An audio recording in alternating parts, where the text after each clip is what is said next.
యెహెజ్కేలు 18వ అధ్యాయము 30, 31, 32 వచనాలు.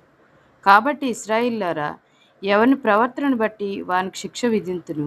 మనస్సు త్రిప్పుకొని మీ అక్రమములు మీరు శిక్షా కారణములు కాకుండానట్లు వాటినన్నిటినీ విడిచిపెట్టుడి. మీరు జరిగించిన అక్రమ క్రియలన్నిటినీ విడిచి నూతన హృదయంను నూతన బుద్ధియు తెచ్చుకొనుడి. ఇశ్రాయేలులారా, మీరెందుకు మరణం నొందెదరు? ఇదే ప్రభువగు యెహోవా వాక్కు.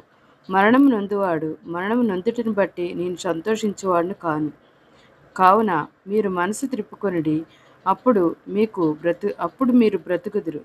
ఇదే ప్రభువగు యెహోవా వాక్కు. ఆమేన్. హల్లెలూయా. చూశారు కదండి, ఇశ్రాయేలులారా అంటే మరి ఎవరైతే దేవుణ్ణి నమ్ముకొని దేవుని మీద ఆధారపడిన ఉన్నారో అటువంటి వారందరూ కూడా ఇశ్రాయేలు బిడ్డలేనండి.